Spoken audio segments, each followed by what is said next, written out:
ምዕራፍ 2 ኣሕዋተይ እዚ ናባኻትኩም ምብጻሕና ብኸምቱ ከም ዘይኮነ ባዕልኻትኩም ትፈልጡ ኢኹም።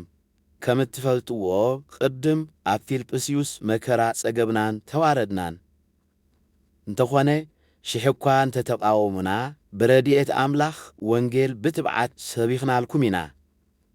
ከመይ እቲ ምዕዶና ካብ ጌጋ ወይ ካብ ርኽሰት ዝመጸ ኣይኮነን ከነታልለኩም ኢልና እውን ኣይፈተናን እኳ ደኣ ነቲ ሕድሪ ዝተዋህበና ወንጌል ብእግዚአብሔር ከም ዝተመስከረሎም ሰባት ንዛረብ ኣሎና። ዕላማና ንሰብ ዘይኮነስ ነቲ ልቢ ዝምርምር ኣምላኽ ምሕጓስ እዩ። ብቓል ቅብጥር ወይ እናመሳመስና ብስስዕ ዝተደፊእና ከም ዘይተዛረብናኩም ትፈልጡ ኢኹም። ኣምላኽ ከዓ ምስክርና እዩ። ካብ ሰብ ካባኻትኩም ኮነ ካብ ካልኦት ክብሪ ኣይደልየናን። ሐዋርያት ክርስቶስ ብምዃንና ከነኽብረልኩም ምኽኣልና ነርና። እንተኾነ ከምታ ንናእሽቱ ደቃ እትከናኸን ዓደ ኣብ ማእከልኩም ርህሩሃት ነበርና። ስለ እንናፍቐኩም ኣዝና እነፍቅረኩምን ስለ ዝኾንና ገዛእ ሕይወትና ድማ እምበር ወንጌል ኣምላኽ ጥራይ ኣይኮንናን ከነካፍለኩም እንምነ ዝነበርና።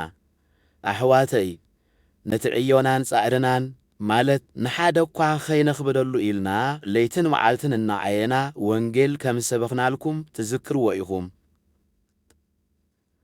ኣብ ማእከል እዞም እተኣምኑ ብቅድስናን ብጽድቅን ብዘይ መንቅብን ከም ዝነበርና ንስኻትኩምን ኣምላኽን ምስክር ኢኹም።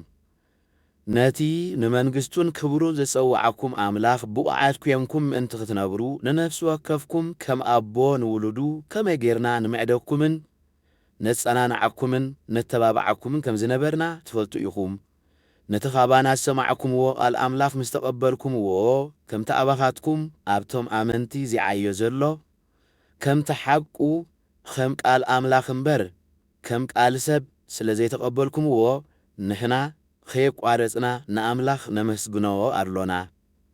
ኣሕዋተይ ንስኻትኩም ነተን ኣብ ክርስቶስ ኢየሱስ ዝነብራ ኣብ ይሁዳ ዘለዋ ኣብያተ ክርስቲያን ኣምላኽ መሲልኩምወን ኢኹም።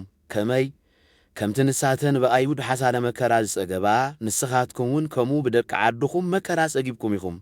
ኣይሁድ ንጐይታና ኢየሱስን ንነቢያትን ቀተልዎም፣ ንኣና ኸዓ ኣሳደዱና። ኣሕዛብ ምእንቲ ኺድሕኑ ንሕና ወንጌል ከይንሰብከሎም ብምኽልካሎም ንእግዚአብሔር ኣይሓጐስዎን። ምስ ኩሉ ሰብ ከዓ ይጻልኡ ኣለዉ። በዚ ኸዓ ከም ቀደሞም መስፈር ኃጢኣቶም ይመልኡ ኣለዉ። ብናኸ ቁጣ ኣምላኽ ኣብ ልዕሊኦም ድሮ ወሪዱሎ።